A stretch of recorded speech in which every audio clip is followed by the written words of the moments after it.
हम भारत के लोग हम भारत के लोग भारत को एक संपूर्ण प्रभुत्व संपन्न समाजवादी पंथ निरपेक्ष लोकतंत्रात्मक गणराज्य बनाने के लिए तथा उसके समस्त नागरिकों को सामाजिक आर्थिक और राजनैतिक न्याय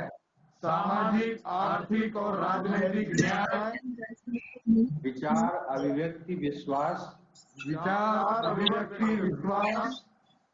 धर्म और उपासना की स्वतंत्रता प्रतिष्ठा और अवसर की समता प्राप्त कराने के लिए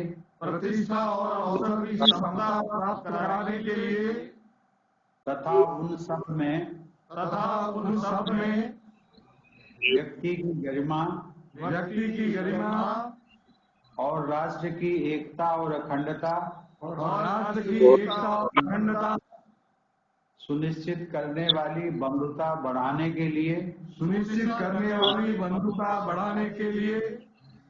दृढ़ संकल्प होकर अपनी इस संविधान सभा में आज तारीख 26 नवंबर 1949 ईस्वी को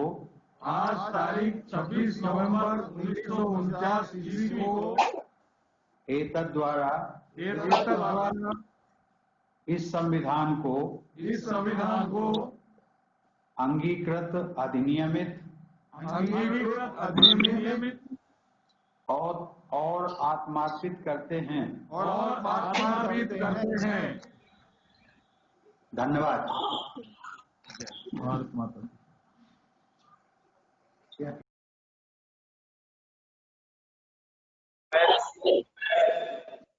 Dr. Nair is now the academic advisor at Mar Gregorius College of Law.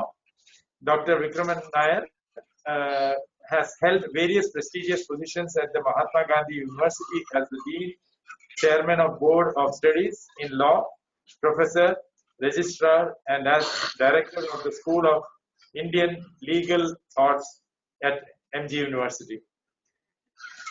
And was also the Professor, School of Law at Christ University, Bangalore, and as the Principal, Mar Gregorius College of Law, Thiruvananthapuram. Dr. Nair has a long biodata that will go on for more than 5 minutes, non-stop. So instead of reading it full, I now hand it over to Dr. Nair for a talk on the values of Indian Constitution.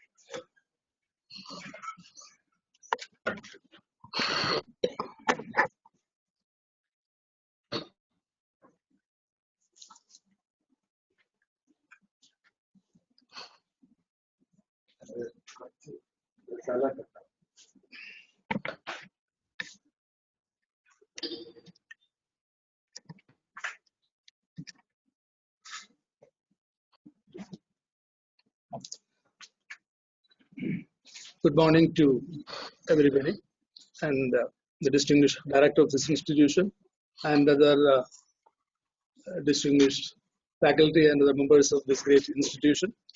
And I thank you for the invitation extended to me to talk something about the basic values of the Constitution of India that has been put in a nutshell in the preamble, which we solemnly read together.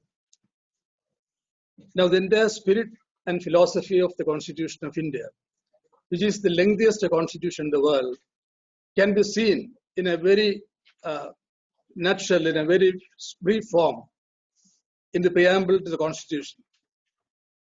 And the preamble that we now have in the Constitution is a revised and fine-tuned version of the objectives resolution moved by Pandit Nehru in the Constituent Assembly on 13th of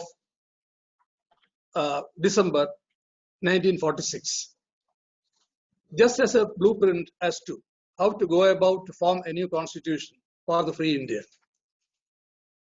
The preamble that we have in the Constitution is a pledge to our own people and a pact with the civilized world. When we set out to make the Constitution immediately after winning the freedom, the millions of people were looking up to the Constituent Assembly and the national leaders, what they are going to do for the people after gaining the political freedom. And also the whole world was looking at India as what we will be doing with our newly won freedom. All the European and other developed countries were skeptical and cynical about India when she set out to form a new constitution. They all thought that we will fall apart and we will perish once again and we will be colonized by somebody else. Therefore, the preamble, the declaration that we made in the preamble is by way of a pact with the civilized world, claiming that we are entitled to be considered as an honorable member of the Committee of the Nation and the international community. And also, the preamble, whatever is contained in the preamble, is a pledge to our own people, telling them, assuring them that what we are going to do in the Constituent Assembly while we make a constitution for you. Now, friends, the Constitution, the preamble to the Constitution has got three aspects mainly. Firstly, it declares to the world and declares to ourselves that where lies the ultimate political sovereign power in the Indian polity.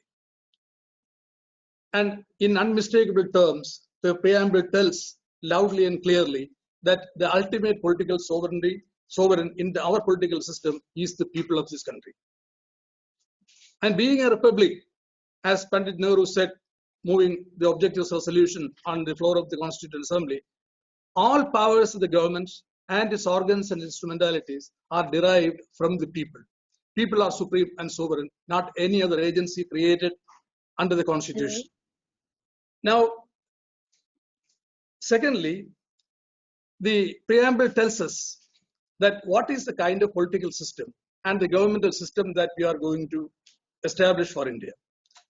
So it is to that question they answered by saying that we, the people of India, having solemnly resolved to constitute India into a sovereign democratic republic. So it was a very clear choice in front of us when we sat to frame the Constitution, what should be the political system that we should have. So we declared very clearly that we are going to establish or constitute India into a sovereign democratic republic. By referring to the word sovereignty, we are addressing the whole world, saying that here is born a new sovereign state, forming part of the global community. So we will not hereafter take any dictates or orders from anybody else. We are sovereign, we are ultimate sovereign as our political power is concerned.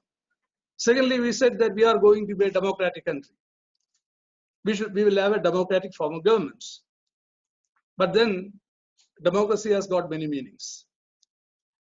For example, we followed the democratic pattern of government from the United Kingdom, where the United States, the British people. There the democratic system or the democratic government is such that the entire power is vested in the British Parliament. The British Parliament can make and unmake any law, including their own constitution. So the British Parliament used to exercise all sovereign powers and political powers in the name of the people, as if they represent the will of the people, even though they are representatives of the people. We did not want to create such a situation in this country. Therefore, we have added deliberately and consciously a word republic along with democratic. The very moment you add the word republic to the word democratic, the entire locus of the political sovereignty gets shifted from a representative popular assembly to directly to the people themselves. So republicanism or a republican form of government is such that people participate and all the political powers are vested in the people, and all other powers, including the representatives of the people, derive their power directly from the people. These are all the profound implications of when we say that we are a republic. So our democracy is a democratic republic, wherein the entire ultimate political power will not be vested in a representative popular body, whether it is an assembly or a parliament, but that power will be vested in the people. The will of the people will be supreme and paramount to the will of the representative body, including that of the parliament. So many times, even in India, after freedom, we have seen many of the parliaments have attempted to claim absolute political sovereignty, as if they truly represent the will of the people. We have got that example during 1975, during Mrs. Gandhi's time. So the parliament claimed absolute power to do whatever it likes with the constitution. They said that we represent the will of the people of this country. We will decide what ought to be our constitution, what ought to be our law. Nobody can question it. We are a democracy. But it was a mistake. It is a democratic republic where the ultimate political sovereignty is vested in the people. The will of the people cannot be identified with the will of the representative body. That has been demonstrated in many parts of the world, whether it is in America or Australia or Canada. Many times they proposed constitutional amendments in their representative assemblies and parliaments and Congress. But when those amendments passed in their own respective representative bodies, when they were placed before the people for their approval in the form of a referendum, they threw it away. That shows very clearly that many times the will of a representative body or a parliament will not necessarily be identical with the will of the people. So the constitution of this country, through its preamble, declares that we are a democratic republic. Will of the people cannot be substituted with the will of the parliament. The majoritarian rule should be subjected to the control and regulation imposed on it by the constitution. So we are having a constitutional democracy, whereby we establish a democratic republic. So these are all the implications and the profound meanings of these words when we say that we are a democratic republic and we are a sovereign state. Now, having resolved to establish India into a sovereign democratic republic, after all, this governmental system and the governmental structure is not an end in itself. Who wants a government if it is not for a particular purpose, for the benefit of the people? So this democratic republican form of government is only an instrumentality. It's only an apparatus. It's only an instrument or a tool with which we are supposed to achieve many other noble goals and ideals. So that is the next part of the preamble. First part, it deals with the political structure, what will be the governmental structure for us. And then secondly, what we are going to do with this government, which we elect through our own democratic will, are the elected representatives constituting the government to govern us. Then we said that in the preamble, we have resolved to secure to all our citizens justice, social, economic, and political. We have resolved to secure to all our citizens liberty of thought, expression, faith, belief, and worship. We have promised to the people that we will secure to them equality of status and equality of opportunity. And we have promised that we will promote fraternity among all our people. And we also assured that all these things will be done, assuring the dignity of the individual and the unity and integrity of the nation. Please remember that these two things, the dignity of the individual and the unity and integrity of the nation, are the two non-negotiable values in the Constitution, the most foundational values of the Constitution. We shall not do anything at the expense of the dignity of the individual or the unity and integrity of the nation. They are given prime importance. And all the justice, liberty, equality, fraternity, these are all the emanations from the core concept of the dignity of the individual. Every man is inviolable, unique, by virtue of his own peculiarity and speciality among all the creations in the world. And the dignity is a modern version of the ancient notion of divinity. Every human being is supposed to be an embodiment of the divine spark. It is out of that moral concept now we coin what we call as human dignity. We want a government, we want a political system only by way of preserving and protecting and respecting the dignity of the individual. So the dignity of the individual can be respected and protected only by assuring to them all those things that we have narrated: justice, liberty, equality, and fraternity. And justice, again, is a very complicated concept, but that is why it has been very clearly stated: justice in all three dimensions: social justice, economic justice, political justice. When we got freedom, we inherited a society of graded inequality. Masses of people were suffering from all kinds of oppressions and deprivations. So all these things are to be, eradicated through the new constitution. That was a new challenge. So we resolved to secure to all of our people justice. Justice is a condition which is conducive to a stable, harmonious coexistence of the society. I will continue to be a member of the society only so long as I feel that I get my due while I continue as a member of this community. Only when I feel that I get what I deserve, that is a sense of justice. So we have to create an external condition which will be conducive for all of us to live together as a community, coexist in stability and in happiness and in harmony. This is the condition which we refer to by saying justice. That justice should be there in the social arena, in the economic field, and also in the political justice. Political justice we got, one man, one vote. Political justice is done. Political democracy is done. But what about social democracy and economic democracy? Dr. Ambedkar has vociferously arguing for how best we will make use of our political liberty and political democracy in order to secure economic democracy and social democracy. So all these are implied when we refer to the concept of justice in the preamble. Social justice, economic justice, and political justice. Then it refers to the value or the ideal of liberty. Again, it consists of clusters of rights and liberties of the people. So the liberty of thought and expression, faith, belief, and worship. It is a very composite concept which deals with all aspects of individual life and individual freedom. Freedom of thought, freedom of speech, freedom of expression, freedom to associate with like-minded people, freedom to form unions, freedom to move, freedom to live anywhere in this country, to freedom to engage in any occupation. All these are forms part of my personal freedom. And freedom to believe in any faith, any religion, or freedom to undertake or practice any worship.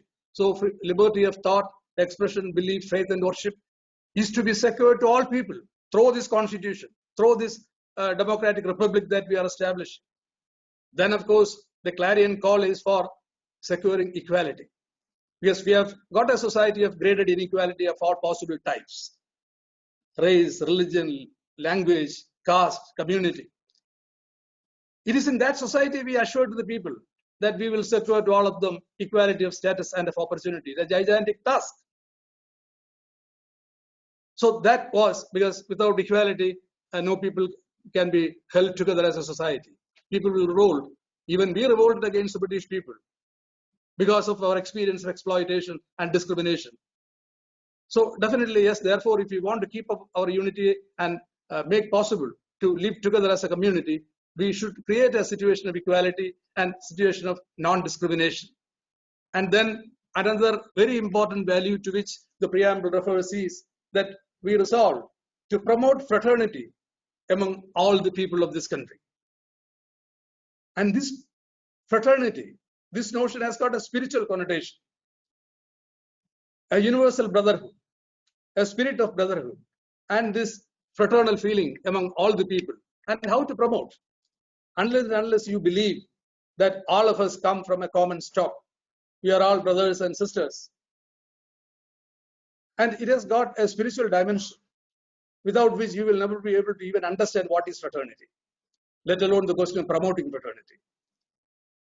So India of 5,000 years old can hardly be divorced itself from any concepts which has got a very deep spiritual connotation. So the fraternity is something that is derived from some moral and ethical theories which we reared from our own history and culture. So we have all referred to all these vital values that we held very dear to our hearts. And then, of course, we said that all these things we will have to do a massive task in order to secure all these what is promised to the people: justice, equality, and liberty and fraternity. But while doing all these things in the name of public good, in the name of good for the people, don't try to do anything at the expense of the dignity of the individual. So assuring the dignity of the individual and the unity and integrity of the nation. In this Constituent Assembly, they said on the 26th November 1949, we hereby adopt, enact, and give to ourselves this Constitution. That's a very significant word. The Constitution stands in the name of we the people of India, reinforcing the political philosophy that the ultimate power lies with the people. The Constitution derives its binding force and supremacy because it is a direct emanation from the will of the people themselves. So the Constitution stands in the name of the people. It was made in the name of the people. And having done that, ultimately, when they adopted the Constitution, they did not give the Constitution unto the Parliament. They did not give the Constitution unto the President. They did not give the Constitution unto the Supreme Court. But they gave the Constitution unto ourselves. So we continue to be the ultimate custodians of the Constitution of this country. That is something very significant that all of us should remember. It is not the parliament, it is not the prime minister, it is not the chief justice of India who is the custodian and defender of the constitution of this country. Because the constitution having made in the name of the people, by the people, they gave the constitution unto themselves. So the constitution is vested in us, it remains with us, and we are the ultimate keepers of the constitution. Now, you must be wondering why I have omitted two significant words from the preamble. That is, now the preamble as it stands today says that we the people of India having solemnly resolved to constitute India into a sovereign, socialist, secular, democratic republic. That was not the preamble as it was adopted on 26th day of November 1946.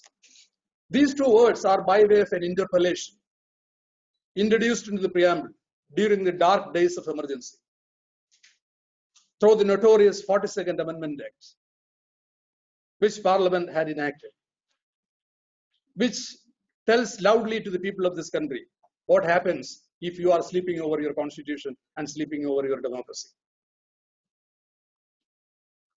And friends, this is a very important point which I would like to tell you today, is that these two words, it is not a new innovation made by the emergency regime during 1975-76. Even on the floor of the Constituent Assembly, many people have raised this question. Why you have not included the word secularism in the preamble?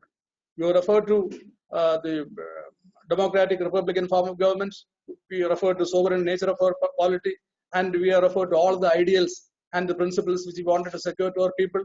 But why didn't you mention secularism in the preamble? But the responsible people, in their wisdom, deliberately considered that request, but then refused to introduce this word into the preamble. There is valid reason, profound reasons. Secularism, as you know, as an ideology, was born in Europe as against the religious claims of the church. So from its very genesis and origin, secularism happened to be an ideology which is inherently anti-religious and unreligious. So there is an inherent anti-religious connotation in the very ideology of secularism, as can be seen from the very origin and development and evolution of that idea from the Europe and then exported to many other parts of the world. When we look at India and its culture and its history, how can you put a concept in the preamble to the Constitution which is clearly un-Indian, alien to our thought? India is a land of religion. India is an abode of all the known religions in the world. If many religions who were persecuted in their own land got refuge in this country, with open mind we received all of them, gave all the facilities to establish their religious institutions and to profess and freely and practice their religion, and even given all the facilities to prosper and blossom all these religions in this world. Spirituality and religion is something which is very deeply rooted in this country and in the consciousness of the people of this country. So in such a situation, when you are drafting and adopting a constitution for your people, how can you introduce a concept which is clearly un-Indian? It is an anathema and antithetic to the religious beliefs and the culture and ethos and tradition of this country. Therefore, they said that we are not going to introduce this concept in the preamble. But in the Indian context, they said it is true even today. Two things are there implied. That is very valid even today. India has never been a theocratic state in her 5,000 years of history.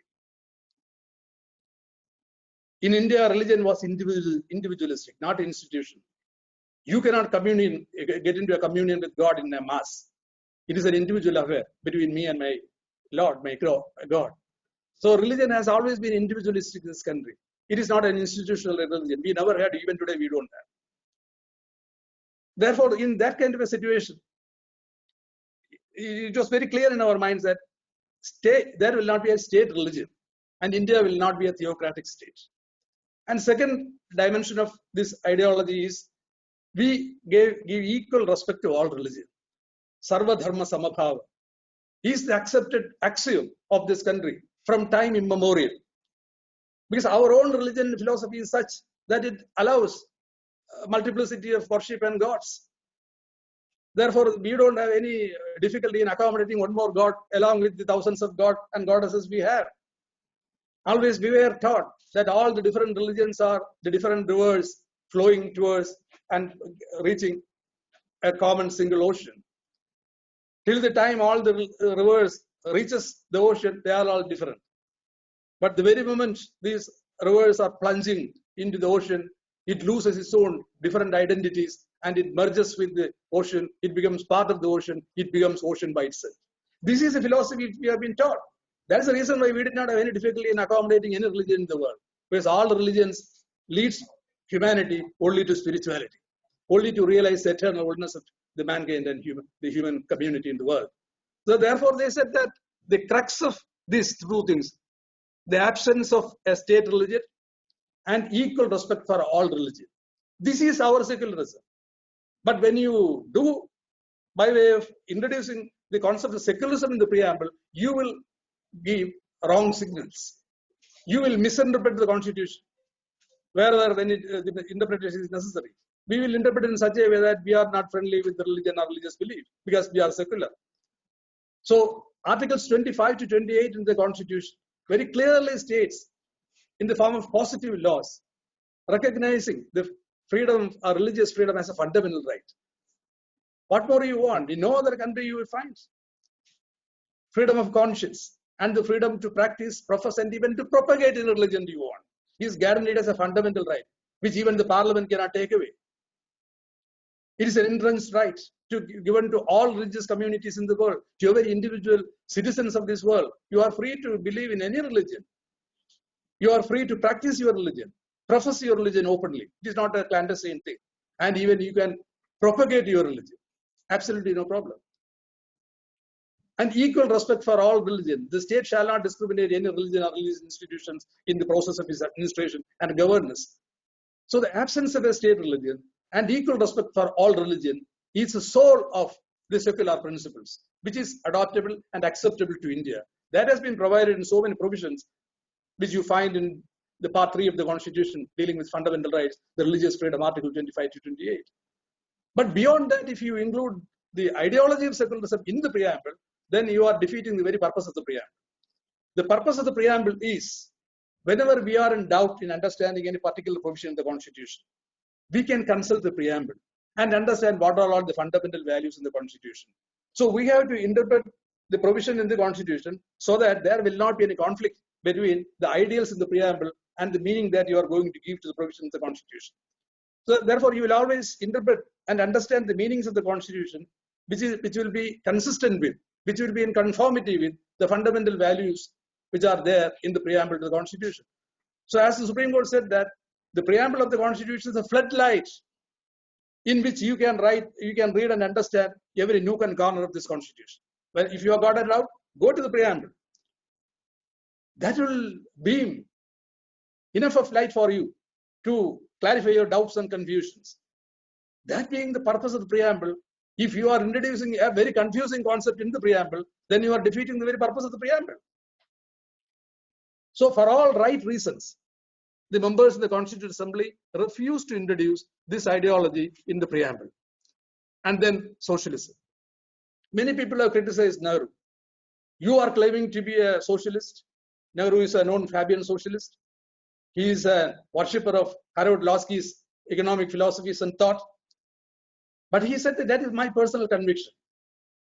There are many varied types of socialism in the country.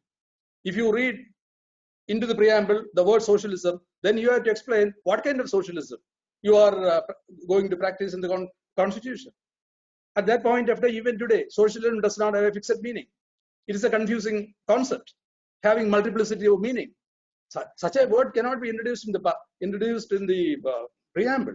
Not only that, they said that we don't want to mortgage India forever for any particular fixed economic ideology. We want to be socialist. We want to create a socialist society wherein we will gradually eradicate all the discriminations and inequalities in the domain of society, social relationship and economic relationship. For that, we have assured in the preamble itself, we will secure justice, social, economic, and political to all people. And that promise has been translated into detailed provisions in Part 3 and Part 4 of the Constitution, the Directive Principles of State Policy.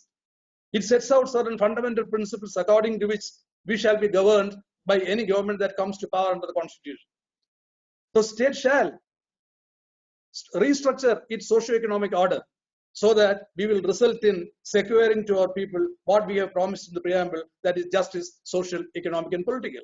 So we don't want to put any doctrinaire concept in all rigidity in the preamble, a concept which is susceptible to carry more than one meaning, contradictory meanings, confusing thoughts and philosophies.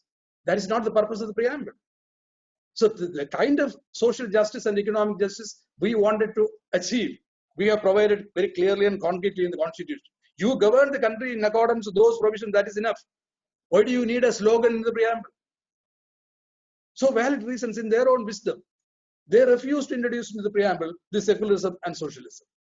Not because they were against the core or the content or the fundamental principles embodied in that, but they wanted to avoid. Nehru has made it very clear. We are not introducing in the preamble any ideology which is controversial in nature. When secularism, it is not acceptable to all the people. It will result in controversy. So socialism, it is not acceptable to all the people. Remove these two. You please consult all other ideals in the Constitution. Absolutely non-controversial. Maximum consensual foundations are there. Consensual basis is there for accepting all those fundamental ideas of the preamble. Who is against India being a republic? Who is against India being sovereign or democratic? Who is against the promise and the undertaking that we will secure to all our people justice, liberty, equality, fraternity? Who is against doing anything for the purpose of assuring the dignity of the individual or protecting the... But that is not the case when it comes to secularism or a socialism as a doctrine or as a political slogan in the preamble. So that is the reason why, in their wisdom, they refused to introduce these kinds of concepts in the preamble. They said that it should be beyond all controversies. It should be acceptable to every political party and every single individual in this country. And those are the ideals that we find in the preamble. And the preamble is not law. It is something that breathes life and spirit into the minds of the millions of the people of this country. That is the spirit and philosophy and the force in the preamble. That is not law. That is not part of the law at all. Preamble does not lay down any law. For that, Article 1 to Article 395 you read, you will get the law. But all these things, every single provision in the Constitution, all these laws are laid down and enacted for the purpose of securing the objectives and principles and ideals that are enshrined in the preamble to the Constitution of this country. So that is the relationship between the preamble and the rest of the enacted provisions of the Constitution. Preamble by itself is not law, but it is something that breathes into the minds of the people, the spirit and life of the entire republic that we have envisaged in the Constitution of this country. But during the dark days of emergency, as I told you, refer to, all the leaders of the political parties were in the prison without assigning any reason whatsoever. That was for the first time a national emergency was proclaimed under Article 352 in the name of internal disturbance. And when a national emergency is proclaimed, all the fundamental rights in Part 3 will be suspended. You will not have any freedom of speech or expression. It is suspended. You cannot enforce it through a court of law. Even you don't have right to life and personal liberty, which is the most precious of all fundamental rights. Even that is not available to you during a national emergency. You cannot approach a court. Court will say that you don't have any legal competency or the locus standi to ask for a writ of habeas corpus. When you ask for a writ of habeas corpus, you are asking the court to enforce your personal freedom. But personal freedom is non-existent during an emergency. So you are asking the court to enforce something which is non-existent. This is the logic. This is what we have. It was during that time the 42nd Amendment Act was passed, which virtually resulted in a decent burial to the Constitution of India and the fundamental values that are embodied in the Constitution. Immediately thereafter, we witnessed the 1977 general election, which has thrown out all those who were responsible for stifling the Constitution and strangulating the Indian democracy. It is a lesson for all the political parties. After the 1977 election, no political party having a survival instinct will try to repeat the blunders and mistakes that was done in 1975. But that was horrendous days where we lost once again all our freedoms and hard-won independence and the constitution. Luckily to India, India is a Punya Bhumi, where so many blessed and evolved souls were born, lived and died. That is the only reason that we can find that we still survive as a nation. When we look around all the happenings and things like that. So the 1977 election, the common sense of the common man on the street secured India's constitution back, restored the constitution of India back to its pristine glory. It is not the parliament, it is not even the Supreme Court, but it is only the common sense of the common man on the street who participated in the 1977 election, who helped us to restore the constitution and restore our constitutional democracy. That is a very important point that we have to remember. The people's might in our democratic republic. It is only because of that we got back the constitution and all these fundamental values. So it was during that time these two ideologies were included in the preamble. But now, of course, it still continues to be part of the preamble. Therefore, we have to read it and we have to understand it. But we have to understand it with the reservation that this is not the preamble which it originally stood. And nothing extra we have achieved by introducing these two concepts in the preamble, except spoiling the poetic beauty and rhythm of the original preamble. That was the only success that you achieved by distorting this preamble, by introducing these two, these two interpolations in the preamble to the Constitution of India. So these are all the fundamental values. And now the emergency, we have seen many times, suppose if we are not serious about or we are indifferent to our constitution and our democracy, things will happen. Look at the Nazi Germany during Hitler. There was a wonderful constitution in Germany during that time. But every single constitutional provision was misinterpreted and misused for the purpose of establishing a constitutional dictatorship. Similarly, here also this happened during that time. All these things have been done strictly following the letter of the law, but not the spirit of the law. Always you must remember the law contains both the letter and the spirit behind it. The very moment you divorce the spirit from the letter of the law and you follow blindly only the letter at the expense of the spirit, we will again meet the human tragedies that the German people have met during Hitler or we have experienced during the emergency. So that is a very important reminder that we should have this day, and that again reinforces the fundamental importance of the consciousness of the people and our alertness in keeping our democracy alive. Eternal vigilance is the price of constitutional democracy. Simply because if you think that there is a wonderful constitution made by great people and the constitution provides for all mechanisms of governance and the constitution has guaranteed all your fundamental rights, you can have a comfortable sleep and everything will be taken care of by others, then you are mistaken. You have to remember that we are the ultimate defenders of the constitution. We are the ultimate keepers of the constitution. And I will conclude my talk only by quoting the memorable words of a great jurist of the American Constitution, Joseph Story. And those words were quoted by Dr. Sachidananda Sinha, who was the first interim chairman of the Constituent Assembly, just like our pro tem speaker. Before Dr. Rajendra Prasad was elected, Sachidananda Sinha was the interim chairman of the Constituent Assembly. So while he was beginning the first session of the Constituent Assembly on 9th December 1946, to conclude his speech, he quoted the memorable words of Joseph Story, who referred to the American Constitution. Referring to the American Constitution, he said, "The structure has been erected by architects of consummate skill and fidelity. Its foundations are solid, its compartments are beautiful as well as useful, its arrangements are full of wisdom and order, and its defenses are impregnable from without.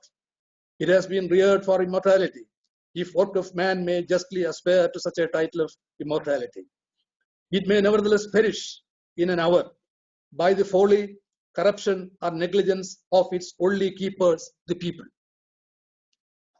Those words are quite appropriate even to our own constitution and to our own people. If we become indifferent And if we take a deep slumber over all these fundamental rights, if we lose eternal vigilance over the constitutional democracy that we have established so painstakingly, then again this tragedy may happen. So therefore, it is ultimately left to the people who are supposed to understand the constitution and all the ideals and the principles and foundational values of the preamble to the Constitution of India. We have to imbibe those values, and now that has been provided as the fundamental duties, because it will not be automatically. The government also should be alive to these values and principles. They should do everything possible to fulfill the promise that we made in the preamble. That will not be possible without the support, the willing cooperation on the part of the people also. So therefore, the part 4A, Article 51A of the Constitution lays down certain fundamental duties of all the citizens. One of the fundamental duties is that we shall be abiding the Constitution of India, its ideals and principles. And we shall do everything possible to protect and preserve the unity and integrity of this country. You shall do everything possible to promote a sense of harmony and brotherhood among all our people. So we have to cherish all the values that inspired the freedom struggle and the constitution making. So these are all the fundamental duties bestowed upon us. Until and unless we discharge these fundamental duties, we express our commitment to the constitution of this country. Of course, the constitution will not automatically result in success as we have anticipated. Therefore, it is the collective and common responsibility of all of us to imbibe the spirit and philosophy behind all the values and ideals that are embodied in the preamble to the Constitution of India, which are translated in detail in various provisions of the Constitution. And we have to imbibe all those values and fundamental principles so that what we imbibe, those fundamental values in us, will radiate through our words and deeds. That's the only way in which we will be able to upkeep the sovereign democratic republic that we have established, as we have referred to in the preamble. So in that pious hope that we will not fail in our mission and we will not commit any folly or negligence, as a result of which the Constitution shall not perish. So let us take an oath and rededicate ourselves to protect and defend the Constitution of this country, because we are the ultimate defenders of the Constitution. We are the ultimate keepers of the Constitution. The Constitution stands in our name. We have given the Constitution unto ourselves without giving the Constitution to anybody else. So with that consciousness in us, let us follow and respect and live according to the spirit and philosophy of the Constitution of this country. Thank you very much. Jai Hind. Thank you very much, sir, for a wonderful and enlightening talk about the Constitution of our great country. And actually, we all learn more. Yeah, because actually news to all of us. We were not knowing this. That is a problem in that's a problem of our country. No. This is something which every citizen and every common man should know. But our educational system is so designed in such a way that we will never be able to know until unless you join a law college. Exactly. See, until now, we know something, but that doesn't mean that we know This book is available to buy. Which one? Constitution. Constitution is available. Yes, yes. That clarity, that line between where you distinguish Democracy, democratic republic, isn't it? Democratic republic. Sovereign, it is only for the purpose of establishing our position in the international law and the international community, because every nation state is a sovereign state. A sovereign state means, all that we decide internally is left to our will, and we will not be dictated by anybody out. What I meant is the Parliament makes the law. That is good. That is what you are asking me is the relation between democracy and republicans. We elect the people. Yes. Sure. The people who make it. Yes. Then we know the difference between them. I will tell you. See, suppose if we don't use the word republicans or republic at all there, we only simply said a democratic state. Democratic state always, democracy means two things. One thing, that is a form of government. A democratic form of government is based on or founded on the principle of majoritarian rule. Count the noes and decide what is right and wrong. That's all. But indirectly, then they make the law. That is true. That is true. So we, in a democracy, of course, people elect their representatives. Those representatives form a body, legislative body, because the parliament is, our legislature is, first of all, for primary responsibilities to enact the law. It's a lawmaking body.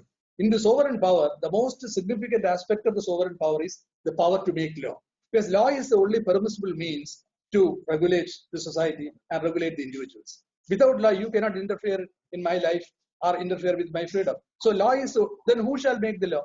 No, See, I have to obey the law, and only through law you can regulate my conduct. Now, if I want to obey the law willingly, then I must have some role to play in the law that is made. This is accomplished indirectly. So I elect my representative. These representatives sit together and they pass the law saying that this reflects, actually it is the will of the legislative body. right, that's what I- Legislative body. But they always claim that since we are elected by the people, we represent the will of the people. There lies a danger. So that's what the British Parliament. Yes, in the British Parliament, there is no written constitution above the Parliament. There is, even though all the people, wherever there exists a written, they learn the lessons from the British people. But the Britishers themselves do not have a written constitution above the Parliament. The first principle of the British Constitution is Parliament is supreme and sovereign. It can make any, unmake any law, including the law of the Constitution. So there is no law superior to any law that may be made by the Parliament, because Parliament is supreme. That is the law of England. So when you say that parliamentary democracy, we will also think that our Parliament also will be supreme, and the Parliament will be able to pass any law in the name of the people, and they will claim that after all it is the will of the people. We are elected by the people. There is a danger. That is the reason why we said that it is not democracy pure and simple, but it is a democratic republic. Republic always means the ultimate political power is vested with the people. It is in exercise of that, of course, they elect their people, but you cannot equate and identify the will of the representative body consisting of elected people and the will of the people. It may differ. See, for example, even during an emergency, our Indian example, the Parliament has 2/3 majority. They made all the black laws, including the Maintenance of Internal Security Act, censorship, and everything. They have damaged the Constitution under the name of amendment. 2/3 majority. They said that we are representing the people. The will of the Parliament is supreme because the will of the people is supreme. And since we are elected members, are elected by the people of India, we represent the will of the people. So don't ask any question. This cannot be, because it is a constitutional democracy. A democracy regulated and controlled by the Constitution, which is supreme to all authorities in India. All authorities and organs are creatures of the Constitution. A creature cannot be above the creator. Constitution created all these bodies. They derive their powers from the Constitution. They are expected to exercise their power according to the Constitution. So they are subordinated, subservient to the Constitution. So Constitution is supreme. And therefore, the will of the Parliament cannot be equated with the will of the people. Constitution is the direct emanation of the will of the people. That is why it stands in the name of the people. That is why we made the Constitution and gave it unto ourselves. We did not give it to the Parliament. We did not give it to the President or the Supreme Court. We keep the Constitution with us, because adoption of a written Constitution is born out of a distrust in an unlimited government. An unlimited government means a government whose powers are not limited. It can do anything in the name of your own good. But we want to secure a limited government. We want government. Without government, we can't have an ordered society. But at the same time, when you accept government, you have to concede the power for governance. Otherwise, why do you need government? Government is for the purpose of governing us. And there is a blueprint. There is a rule book. According to which they are supposed to govern us. That is the Constitution. So that is a very important aspect in our system. And we want to secure a limited government. A government with adequate power for the purpose of governing us. But there are limitations on the powers given to the government. Constitution does two things. They create all these institutions. They confer certain definite powers to all these institutions. And also, they impose limitations on all these powers. Parliament has been given the power to make all the laws. But it is said that when you make a law, you make the law in such a way that you are not violating any of the fundamental rights. So can we amend something like Article 368 is a provision under which we can amend, provided there are 2/3 majority in the Parliament. But according to the Supreme Court decision since 1973, there are the fundamental values in the Constitution forming part of what you call as a basic structure of the Constitution cannot be amended even by two-third majority in Parliament. Because that is the lesson that we learned during emergency. Two-third majority they had. They amended the Constitution out of existence. They distorted the Constitution, buried the Constitution. Only the people throw the general election in 1977. So what will happen if we do that?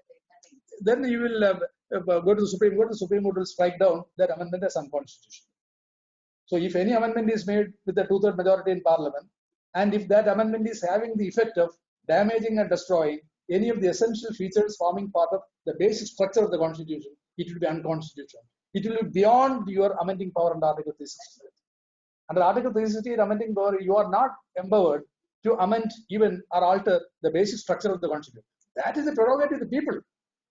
People in exercise of their will decided what should be the form of our government, what should be the structure of our government, what are the fundamental values subject to which the government should rule us.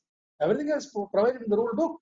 If you want to destroy all those limitations and the basic features of the Constitution, if you want to set up as the supreme and sovereign body indirectly, then you are undoing the Constitution.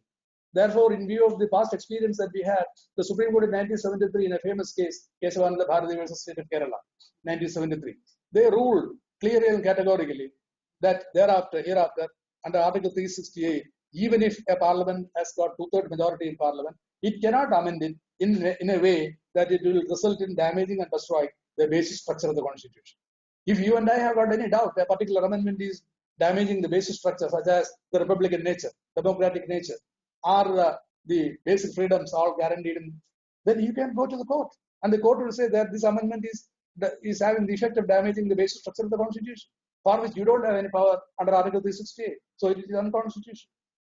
So we have got, even in election case, the 39th Amendment Act, again Mrs. Gandhi passed that amendment in order to constitutionalize her election, which was declared illegal by the Allahabad Supreme Court, Allahabad High Court. So she could have extended this emergency after 77. That is why I said that India is a Punya Bhumi. So Because it so happened that even the judgments delivered by the high courts were censored. Many of the judgments delivered by the courts came to light only after the emergency was lifted. So all kinds of censorship was there, and the emergency could have been, because even the Supreme Court shut their shoulder and they said we are helpless. So what will the reply? That the thing is that he should have even foisted a family rule in this country, but luckily for India, some close friends to her advised her that if you conduct election now, you will get another 5 more years, because all leaders of all opposite parties are in jail, no press freedom, all press are censored, no judiciary, judicial independence we have curbed, no judge will be courageous to decide again anything against you. Go for election, because even there is nobody available to canvass vote for the opposition party. All of them are languishing in jail, no press. All India Radio and Doordarshan will telecast what Mrs. Gandhi asked them to do that. So for the good luck of the Indian people and the Indian democracy, she also believed them and announced election and lifted emergency. And the common man, that's why I said the common sense of the common man, he proved the might of ballot in his hands. No proper education at all. People were knowing all these things. So that is a great lesson we send out to the entire world. The democratic sense of our ordinary people.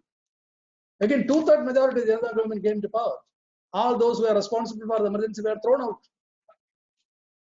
And immediately, the 44th Amendment Act was passed by the Janata government, undoing all the mistakes and mischiefs done by the 42nd Amendment Act during emergency. And it is through the 44th Amendment Act we got back our original constitution in its pristine glory. Otherwise, we would have lost our freedom once again for another 200 years.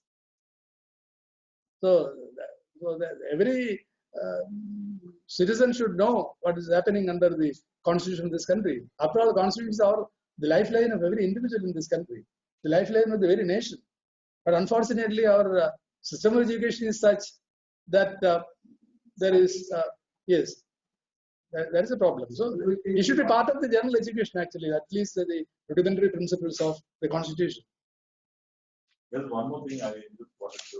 Please. So you said the religion and other things, it's a personal liberty of the individual. Yes. So why are we tolerating right now the kind of mixing up of different provocative things? For example, I'll just say the example of the civic polls that is going to happen in Hyderabad. There is a vast amount of provocation of religious things by the people who are going to get it. See, So why is the Constitution tolerating? it is not a question of Constitution tolerating. It is an inner document. Constitution will not function on its own. It functions only through human agencies. And unless who are coming to power and occupying various positions of importance under the Constitution are not imbibing the spirit of the Constitution, and if they don't exercise the power with the spirit of constitutionalism, then nobody can help. Both Dr. Ambedkar and Dr. Rajendra Prasad, towards the closing days of the deliberations of the Constitutional Assembly, said that we have succeeded in making a laudable constitution, which we believe that will serve the needs of the people. But they added one caveat, one reservation, that it will be so if all those who are coming to power under the Constitution will keep the interest of the nation above the interest of their party. The very moment if those who are coming to the power under the Constitution keeps the interest of their party above the interest of the nation, nothing can be done. That is why even the words I quoted to you, we are as ultimate keepers of the Constitution. If we are not alert, if we don't exercise eternal vigilance over the constitutional governance, nobody can protect us. Having made the Constitution, you cannot shed the responsibility, thinking that everything else will be taken care of by the Constitution. No. We have got sufficient mechanisms within the Constitution to correct the governments. There are examples. Here, I told you the 1977 election. Even now, how governments are changed, how we are changing one government to another, even though all are same, but then that mechanism is always there. So we have to be eternally vigilant over all these fundamental values. We have to be sensitive to these values. We have to be emotionally wedded to these constitutional values and the fundamental principles embodied in the Constitution. And all these ideals in the preamble should become a community shared value, so that there will be a culture which will be an automatic milieu where all these principles will prevail. Unless that is done, of course it is done now. Then of course, the Constitution has never failed us, but only the political class has failed us. That is a problem. So that is a very interesting thing which we can discuss for hours.